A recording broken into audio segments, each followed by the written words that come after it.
Main तो देखो जिहड़े भगवंत मान साहब ने 1 साल दे विच काम कीते आ तां पंजाब दे लोकां ने उन्हां दे कम्मां दे उत्ते मोहर लगाई है। जलंधर वाले जानना चाहते कि 3 काम सब तो पहला सुशील रिंकू जलंधर लई की करनगे? Smart city, Adampur road, airport. दूसरा भी है कि माता नाल गल हो रही सी, अखा बेहद भावुक सी, भैनां बड़ियां इमोशनल सीगियां और हर किसी ने कहा कहंदे सवेरे मैं शक्कर खवा के भेजी सी।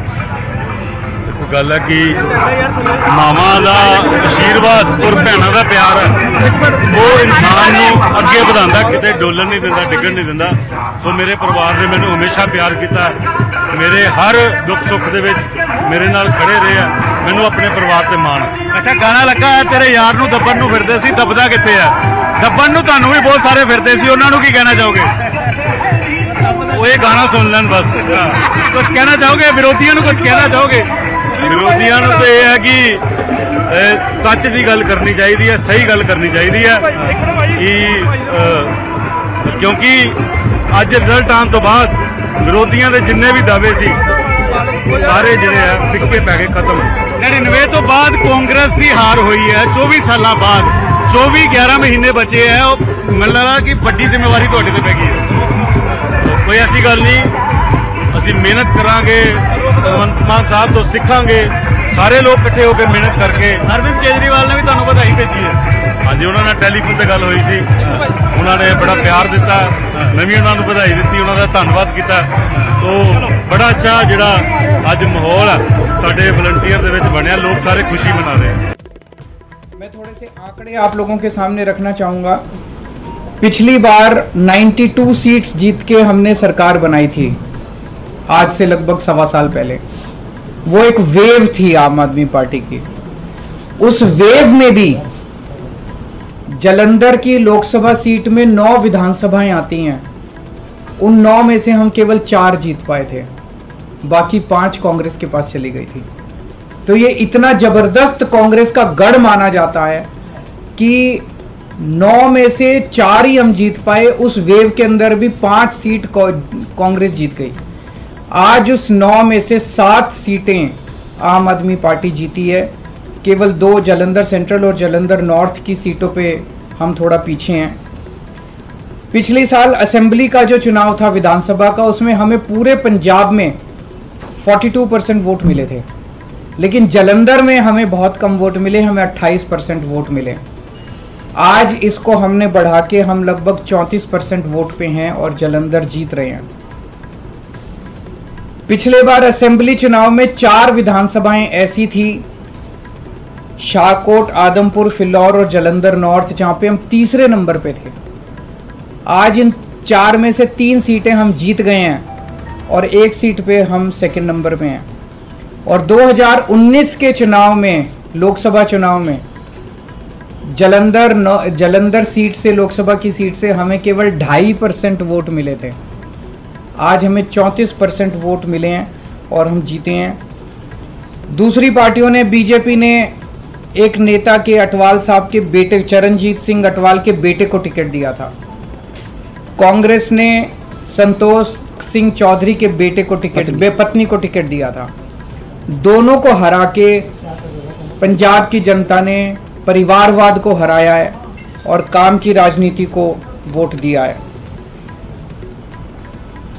2014 में आम आदमी पार्टी की 4 सीटें थी लोकसभा में, 2019 में 1 सीट रह गई और फिर जब मान साहब पंजाब के मुख्यमंत्री बने तो 1 भी सीट नहीं बची। आज आम आदमी पार्टी की लोकसभा में एंट्री हो रही है, 1 सीट से एंट्री हो रही है और मैं समझता हूं कि बहुत जल्दी आम आदमी पार्टी का लोकसभा के अंदर बहुमत भी होगा। भगवान ने अगर चाहा और देश की जनता ने अगर चाहा तो आम आदमी पार्टी अब नेशनल पार्टी बन चुकी है। तो एक लोकसभा ही ऐसी जगह थी जहां आम आदमी पार्टी की मौजूदगी नहीं थी, अब वहां भी आम आदमी पार्टी की मौजूदगी हो गई है। मैं फिर से पंजाब की जनता को, जलंधर की जनता को बहुत बहुत आभार व्यक्त करता हूँ। शायद आने वाले दिनों में वो जो भटके हुए लोग हैं वो भी शायद अपनी जो है लाइन या अपना एजेंडा चेंज करें कि हमें ये एक दूसरे पर कीचड़ फेंकने वाली राजनीति की बजाय हमें विकास की बातें करनी चाहिए। तो जब 92 सीट जीतकर मुख्यमंत्री का मुझे दायित्व दिया था, अरविंद केजरीवाल जी ने मुझ पर भरोसा किया था, तब भी मैंने यही कहा था कि जीतने के बाद हमको अहंकार नहीं करना है। अभी तो हमारी जिम्मेदारी बड़ी है और ज़्यादा मेहनत से काम करना है। अब जलंधर वालों ने इतना मान सम्मान किया, जलंधर वालों ने इतना भरोसा किया, उम्मीद आस जगी है, तो हमको और जिम्मेदारी से काम करना होगा। जलंधर को कैसे चमकाना है और हमारे पंजाब के शहरों को कैसे हमने चमका के पूरे देश में हमारे स्टेट को नंबर 1 बनाना है, ये हमारा अगला मकसद है। रंगला पंजाब, कलरफुल पंजाब जो हमारा टीचा है, उसकी तरफ हम बढ़ रहे हैं। लगभग 60,000 मतों से जीतना, और बाकी सभी इकट्ठे थे, ये बीजेपी, अकाली दल, बीएसपी, कांग्रेस, ये सब इकट्ठे थे। इनकी पीसी अलग अलग होती थी, बस एक घंटा पीसी में गैप होता था, कंटेंट सेम ही होता था, एक दूसरे को देते थे कि ये अब तुम ले जाओ, ये गालियां मैंने दी, ये अब 3 बजे दे देना, वही गालियां 4 बजे वो देते थे। तो ये इकट्ठे मिलके लड़े, तो लेकिन लोगों ने इन सबको नकार दिया और लोगों ने आम आदमी पार्टी की जो सरकार है उसके वर्क कल्चर पर, उसके ईमानदारी के जो फतवा है, भी ईमानदारी का फतवा हमें दिया। जलंधर के लगभग 8.5 लाख से ज़्यादा लोगों ने वोट किया और हम उनकी आसों उम्मीदों पर पूरा उतरने की कोशिश करेंगे। और हमारी जिम्मेदारी, इसको हम जिम्मेदारी समझते हैं कि हम जलंधर के लोगों की उम्मीदों पर पूरा उतर सकें।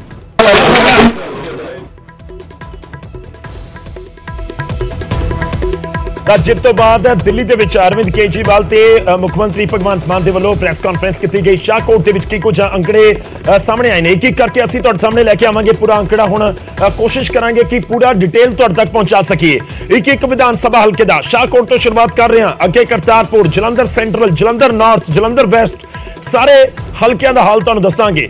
ਸ਼ਾਹਕੋਟ ਦੇ ਵਿੱਚ ਜਿੱਥੇ ਕਾਂਗਰਸ ਨੇ ਜਿੱਤ ਹਾਸਲ ਕੀਤੀ ਸੀ 2022 ਦੇ ਵਿੱਚ, ਲਾਡੀ ਸ਼ੇਰੋਵਾਲੀਆ ਜਿੱਤੇ ਸਨ, ਤਾਂ ਹੁਣ ਉੱਥੇ ਕਾਂਗਰਸ ਪਛੜ ਗਈ। ਹਾਲਾਂਕਿ ਜ਼ਿਆਦਾ ਫਰਕ ਨਹੀਂ ਹੈ, ਕਰੀਬ 300-400 ਵੋਟਾਂ ਦਾ ਫਰਕ ਹੈ, ਪਰ ਆਮ ਆਦਮੀ ਪਾਰਟੀ ਇੱਥੇ ਲੀਡ ਲੈਣ ਦੇ ਵਿੱਚ ਜ਼ਰੂਰ ਕਾਮਯਾਬ ਰਹੀ ਹੈ। ਸ਼ਾਹਕੋਟ ਦੇ ਵਿੱਚ 36,010 ਵੋਟਾਂ ਆਮ ਆਦਮੀ ਪਾਰਟੀ ਨੂੰ ਪਈਆਂ, 35,737 ਵੋਟਾਂ ਕਾਂਗਰਸ ਨੂੰ ਪਈਆਂ, ਜਦਕਿ ਸ਼੍ਰੋਮਣੀ ਅਕਾਲੀ ਦਲ 19,106 ਤੇ ਬੀਜੇਪੀ ਦੇ ਹਿੱਸੇ ਦੇ ਵਿੱਚ ਤਾਂ 7,119 ਵੋਟਾਂ ਹੀ ਆਈਆਂ। ਤਾਂ ਕੁੱਲ ਮਿਲਾ ਕੇ ਸ਼ਾਹਕੋਟ ਦਾ ਜਿਹੜਾ ਸਮੀਕਰਨ ਉਹ ਦੱਸਣ ਦੇ ਲਈ ਕਾਫੀ ਹੈ ਕਿ ਇੱਥੇ ਜ਼ਬਰਦਸਤ ਟੱਕਰ ਸੀ ਔਰ 2022 ਦੀਆਂ ਵਿਧਾਨ ਸਭਾ ਚੋਣਾਂ ਦੇ ਵਿੱਚ ਠੀਕ ਠਾਕ ਕਰੀਬ 25,000 ਤੋਂ ਜ਼ਿਆਦਾ ਦੀ ਲੀਡ ਦੇ ਨਾਲ ਕਾਂਗਰਸ ਨੇ ਜਿੱਤ ਹਾਸਲ ਕੀਤੀ ਸੀ।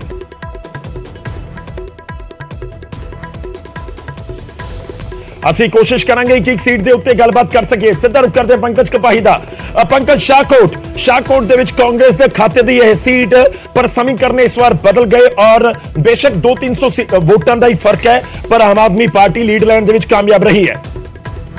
बिल्कुल बिल्कुल, क्योंकि हरजोत सिंह बैंस सिक्ख्या मंत्री वो लगातार तुसीं देखा होना ट्वीट के जरिए जानकारी भी दे रहे थे और इस 2 अहम गल्लां उन्होंने कही सी। एक गल कही सी कि 28 पिंड उत्थे सिर्फ आम आदमी पार्टी का बूथ है, सर्वसम्मति दे नाल बूथ रखा गया और नाल नाल जिहड़े सरपंच शामिल होए सी, जिहड़े सरपंच पिछले दिनों च शामिल होए सी, राणा गुरजीत के जिहड़े भतीजे ने उन्होंने कई सरपंच शामिल करवाए थे। वो एक वड्डा फैक्टर है कि आम आदमी पार्टी इत्थों लीड लैन दे विच हासिल हुई है। कांग्रेस के विधायक ने शाहकोट तो, लेकिन जिस तरीके दे नाल उस दिन रोला भी पै गया सीगा वोटिंग वाले दिन और विरोध जिहड़ा वा वो लाडी शेरोवालिया दे वल्लों दर्ज भी कराया गया सीगा, लेकिन कुल मिला के आम आदमी पार्टी इत्थों लीड लेंदी हुई नजर आई है। इसके 2 फैक्टर ने, एक तां जिस गल का जिक्र हरजोत सिंह बैंस कर रहे थे, कई पिंडां नहीं लगे, उत्ते सिर्फ यह कहा गया कि आम आदमी पार्टी ही सर्वसम्मति के नाल उन्होंने वोट पाई जाएगी और नाल ही नाल जिहड़े सरपंच शामिल होए राणा गुरजीत का, क्योंकि ये एरिया दबदबा उन्हों का मन्निया जाता है, इस वजह करके अगर उन्होंने खासम खास आम आदमी पार्टी च शामिल होए तो उन्होंने शाहकोट दे विच आम आदमी पार्टी को फायदा जरूर पहुंचाया। गौरव, ठीक है, अगले हल्के दे नाल तुहाडे कोल आवांगे। शाहकोट दे विच समीकरण हरजोत बैंस नूं इंचार्ज इस हल्के दा बनाया गया सी और एक बड़ी लीड सी 2022 दे विच, पर इस बार सीट दे विच लीड तां लाजमी तौर ते आम आदमी पार्टी दी नजर आ रही है। बेशक 200-300 वोटां दी होवे, लीड तां लीड है और इसदा असर साफ तौर ते पूरे टोटल रिजल्ट के उत्ते नजर आया कि जिथे 20-25 हज़ार की तुहाडे कोल लीड होवे और उत्थे तुसीं पछड़ जाओ और फिर उसका असर रिजल्ट के उत्ते साफ तौर ते नजर आउंदा है। शाहकोट तो बाद अगले हल्के का जिक्र करदे हां। अगला हल्का है शाहकोट तो बाद अगला हल्का तो टीवी स्क्रीन के उत्ते आएगा जलंधर कैंट। ਜਲੰਧਰ ਕੈਂਟ ਤੋਂ ਬਾਅਦ ਜਲੰਧਰ ਪੱਛਮੀ ਵਾਲੇ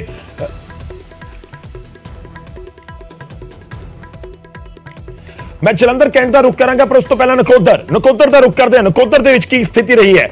नकोदर की सीट दे उत्ते भी लीड आम आदमी पार्टी दे कोल गई 34,740 वोटां आम आदमी पार्टी नूं। उस तो बाद कांग्रेस 25,760, श्रोमणी अकाली दल 29,434, जबकि बीजेपी ਨੂੰ 10,407। और इत्थे नकोदर ਦੇ ਵਿੱਚ ਤਾਂ ਇੱਕ ਹੋਰ ਚੀਜ਼ ਖਾਸ ਨਜ਼ਰ ਆ ਰਹੀ ਹੈ ਕਿ ਕਾਂਗਰਸ ਤੀਜੇ ਨੰਬਰ ਦੇ ਉੱਤੇ ਪਛੜ ਗਈ। ਦੂਜੇ ਨੰਬਰ ਦੇ ਉੱਤੇ ਸ਼੍ਰੋਮਣੀ ਅਕਾਲੀ ਦਲ ਬਸਪਾ ਦਾ ਉਮੀਦਵਾਰ ਜਿਹੜੇ ਹੈਗੇ ਨੇ ਡਾਕਟਰ ਸੁਖੀ, ਉਹਨਾਂ ਨੂੰ ਵੋਟਾਂ ਪਈਆਂ ਨੇ। ਲੀਡ ਦੂਜੇ ਨੰਬਰ ਦੇ ਉੱਤੇ ਉਹਨਾਂ ਦੇ ਕੋਲ ਸੀ, ਤਾਂ ਟੌਪ ਦੇ ਉੱਤੇ ਆਮ ਆਦਮੀ ਪਾਰਟੀ ਰਹੀ ਔਰ ਇਸ ਸੀਟ ਦੇ ਉੱਤੇ ਕਰੀਬ 5000 ਵੋਟਾਂ ਦੀ ਲੀਡ ਹਾਸਲ ਕੀਤੀ ਆਮ ਆਦਮੀ ਪਾਰਟੀ ਦੇ ਉਮੀਦਵਾਰ ਸੁਸ਼ੀਲ ਕੁਮਾਰ ਰਿੰਕੂ ਨੇ। ਤਾਂ ਨਕੋਦਰ ਦੇ ਸਮੀਕਰਨ ਇਸ ਸਮੇਂ ਦੱਸ ਰਹੇ ਨੇ ਕਿ ਇਸ ਦਾ ਅਸਰ ਸਿੱਧੇ ਤੌਰ ਤੇ ਟੋਟਲ ਰਿਜ਼ਲਟ ਦੇ ਉੱਤੇ ਨਜ਼ਰ ਆਇਆ। ਤਾਂ ਨਕੋਦਰ ਦੇ ਵਿੱਚ ਹਾਰ ਦਾ ਸਾਹਮਣਾ ਜ਼ਰੂਰ ਕਰਨਾ ਪਿਆ।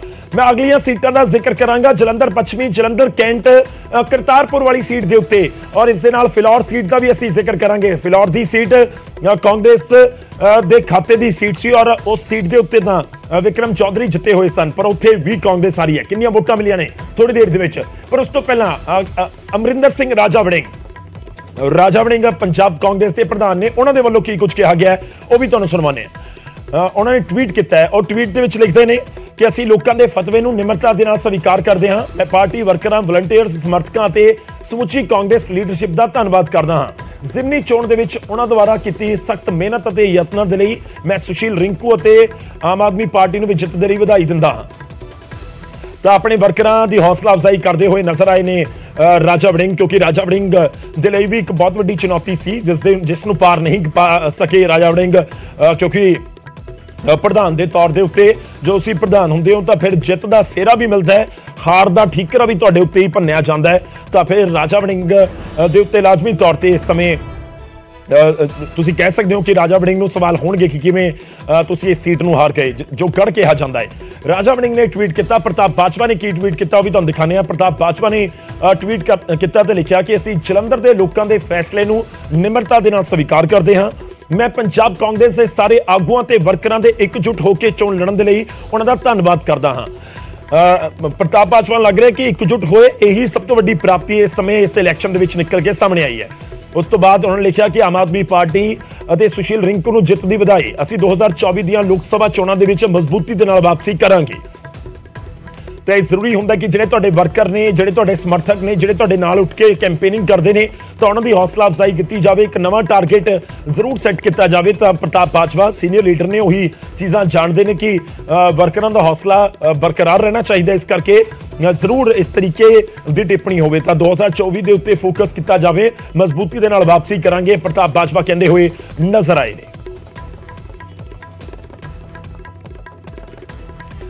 ਹੁਣ ਅਗਲੀ ਸੀਟ ਦਾ ਰੁਖ ਕਰਦੇ ਹਾਂ। ਅਗਲੀ ਸੀਟ ਹੈ ਜਲੰਧਰ ਉੱਤਰੀ।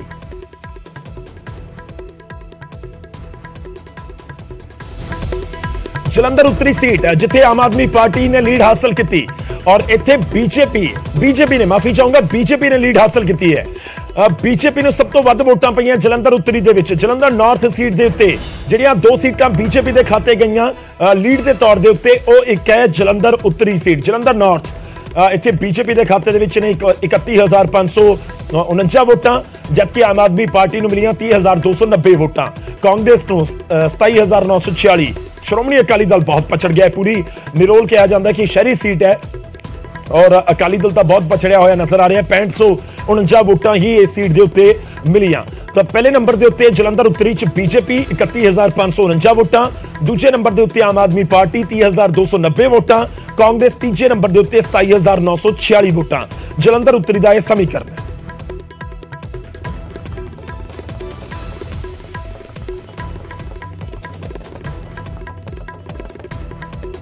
रुख करते हैं अगली सीट का जलंधर केंद्री। तो जलंधर दी सीटां दा असीं जिक्र कर रहे हैं जलंधर केंद्री दे उत्ते। जलंधर सेंट्रल इत्थे भी तुसीं कह सकते हो कि जिहड़ियां वोटिंग परसेंटेज दे विच पछड़दी हुई नजर आई है कांग्रेस, ते ਇਹ ਉਹ ਸੀਟ ਹੈ ਜਿੱਥੇ ਬੀਜੇਪੀ ਨੇ ਲੀਡ ਹਾਸਲ ਕੀਤੀ ਹੈ। ਤਾਂ ਬੀਜੇਪੀ 2 ਸੀਟਾਂ ਦੇ ਉੱਤੇ ਲੀਡ ਹਾਸਲ ਕਰਨ ਦੇ ਵਿੱਚ ਕਾਮਯਾਬ ਰਹੀ ਹੈ, ਇੱਕ ਜਲੰਧਰ ਨਾਰਥ ਤੇ ਇੱਕ ਜਲੰਧਰ ਸੈਂਟਰਲ। ਜਲੰਧਰ ਨਾਰਥ ਦੇ ਉੱਤੇ ਵੀ ਸਭ ਤੋਂ ਜ਼ਿਆਦਾ ਵੋਟਾਂ ਪਈਆਂ ਤੇ ਬੀਜੇਪੀ ਨੂੰ ਜਲੰਧਰ ਕੇਂਦਰੀ ਦੇ ਵਿੱਚ ਵੀ 25,259 ਵੋਟਾਂ ਪਈਆਂ। ਦੂਜੇ ਨੰਬਰ ਦੇ ਉੱਤੇ ਆਮ ਆਦਮੀ ਪਾਰਟੀ ਨਜ਼ਰ ਆਈ ਹੈ। 24,716 ਵੋਟਾਂ, ਕਾਂਗਰਸ ਨੂੰ 24,368 ਵੋਟਾਂ ਪਈਆਂ ਨੇ। ਤਾਂ ਪਹਿਲੇ ਨੰਬਰ ਤੇ ਬੀਜੇਪੀ, ਦੂਜੇ ਦੇ ਉੱਤੇ ਆਮ ਆਦਮੀ ਪਾਰਟੀ, ਤੀਜੇ ਦੇ ਉੱਤੇ ਕਾਂਗਰਸ। ਹਾਲਾਂਕਿ ਤੁਸੀਂ ਇਹ ਵੀ ਕਹਿ ਸਕਦੇ ਹੋ ਕਿ ਕਾਂਗਰਸ ਤੇ ਆਮ ਆਦਮੀ ਪਾਰਟੀ ਦਾ ਫਰਕ ਬਹੁਤ ਜ਼ਿਆਦਾ ਨਹੀਂ ਸੀ, ਪਰ ਲੀਡ ਤਾਂ ਆਮ ਆਦਮੀ ਪਾਰਟੀ ਕੋਲ ਸੀ ਦੂਜੇ ਨੰਬਰ ਦੇ ਉੱਤੇ। ਪੰਕਜ ਕਪਾਹੀ ਸਾਡੇ ਨਾਲ ਨੇ। ਪੰਕਜ, 2 ਸੀਟਾਂ ਬੀਜੇਪੀ ਦੇ ਕੋਲ, ਤਾਂ ਬੀਜੇਪੀ ਜ਼ਰੂਰ ਤੁਸੀਂ ਕਹਿ ਸਕਦੇ ਹੋ ਕਿ ਥੋੜੀ ਜਿਹੀ ਖੁਸ਼ ਨਜ਼ਰ ਆ ਰਹੀ ਹੋਏਗੀ ਕਿ 7 ਟੋਟਲ 9 ਸੀਟਾਂ ਦੇ ਵਿੱਚੋਂ ਕੋਈ ਸੀਟ ਵਿਧਾਨ ਸਭਾ ਚੋਣਾਂ ਦੇ ਵਿੱਚ ਨਹੀਂ ਸੀ, ਹੁਣ 2 ਸੀਟਾਂ ਦੇ ਉੱਤੇ ਘੱਟੋ ਘੱਟ ਲੀਡ ਤਾਂ ਹਾਸਲ ਕੀਤੀ ਹੈ। ਬਿਲਕੁਲ, ਕਿਉਂਕਿ ਜਿਸ ਤਰੀਕੇ ਦੇ ਨਾਲ ਬੀਜੇਪੀ ਇਸ ਗੱਲ ਦਾ ਜ਼ਿਕਰ ਕਰਦੀ ਸੀ ਕਿ ਅਸੀਂ ਮਹਿਜ਼ 23 ਸੀਟਾਂ ਦੇ ਉੱਤੇ ਚੋਣ ਲੜਦੇ ਹਾਂ ਅਕਾਲੀ ਦਲ ਦੇ ਨਾਲ, ਔਰ ਹੁਣ ਜਦੋਂ ਵੱਖਰੇ ਤੌਰ ਤੇ ਚੋਣ ਲੜ ਰਹੇ ਨੇ ਤਾਂ ਆਪਣੀ ਗ੍ਰਿਪ ਵੀ ਦੇਖਣੀ ਸੀ, ਕਿਉਂਕਿ ਲੋਕ ਸਭਾ ਚੋਣਾਂ ਦੇ ਵਿੱਚ ਇਹ ਵੀ ਤੈਅ ਕਰਨਾ ਹੈ ਕਿ ਕਿਸੇ ਦੇ ਨਾਲ ਜਾਣਾ ਹੈ ਜਾਂ ਨਹੀਂ ਜਾਣਾ। ਤਾਂ ਉਹ ਇਸੇ ਵਜ੍ਹਾ ਕਰਕੇ ਆਪਣੀ ਪਾਵਰ ਜਿਹੜੀ ਹੈ ਉਹ ਦੇਖੀ ਜਾ ਰਹੀ ਸੀਗੀ। ਔਰ ਅਸੀਂ ਦੇਖਿਆ ਅਨੁਰਾਗ ਠਾਕੁਰ ਲਗਾਤਾਰ ਪ੍ਰਚਾਰ ਕਰਦੇ ਹੋਏ ਨਜ਼ਰ ਆਏ, ਹਰਦੀਪ ਸਿੰਘ ਪੁਰੀ ਉਹਨਾਂ ਨੇ ਇੱਥੇ ਜਮਾਵੜਾ ਲਗਾ ਕੇ ਬੈਠ ਗਏ ਸੀ, ਸੋਮ ਪ੍ਰਕਾਸ਼। ਤਾਂ ਬੀਜੇਪੀ ਆਪਣੀ ਪੂਰੀ ਤਾਕਤ ਝੋਂਕਦੀ ਹੋਈ ਨਜ਼ਰ ਆਈ ਸੀ। ਹਾਲਾਂਕਿ ਉਹਨਾਂ ਨੇ ਕਿਹਾ ਸੀ ਇਹ ਟ੍ਰੇਲਰ ਹੈ, ਕਿਉਂਕਿ ਜਦੋਂ ਜ਼ਿਕਰ ਯੂਪੀ ਦੇ ਸੀਐਮ ਯੋਗੀ ਦਾ ਹੁੰਦਾ ਸੀ ਤਾਂ ਉਹ ਕਹਿੰਦੇ ਸੀ 2024 ਚ ਆਉਣਗੇ। ਤਾਂ ਬੀਜੇਪੀ ਦੇ ਲਈ ਜਿਸ ਤਰੀਕੇ ਨਾਲ VOTING ਹੋਈ ਓਵਰਆਲ ਦੇਖੀ ਜਾਵੇ ਤਾਂ ਇੱਕ ਰਾਹਤ ਵਾਲੀ ਖਬਰ ਜ਼ਰੂਰ ਹੈ, ਔਰ 2 ਸੀਟਾਂ ਦੇ ਵਿੱਚ ਲੀਡ ਕਰਨਾ ਇਹ ਬੀਜੇਪੀ ਆਪਣੀ ਪਿੱਠ ਜ਼ਰੂਰ ਇਸ ਵੇਲੇ ਥਾਪੜਦੀ ਹੋਈ ਨਜ਼ਰ ਆ ਰਹੀ ਹੈ।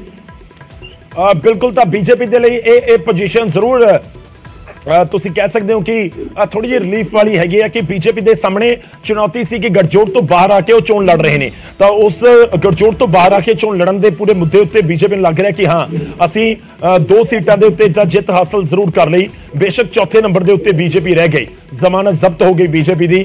ਬੀਜੇਪੀ ਦੇ ਉਮੀਦਵਾਰ ਆਪਣੀ ਜ਼ਮਾਨਤ ਤੋਂ ਬਚਾ ਨਹੀਂ ਸਕੇ। ਹਰਜੀਤ ਗਰੇਵਾਲ ਕੀ ਕੁਝ ਕਹਿ ਰਹੇ ਨੇ ਉਹ ਸੁਣਵਾਉਂਦੇ ਹਾਂ।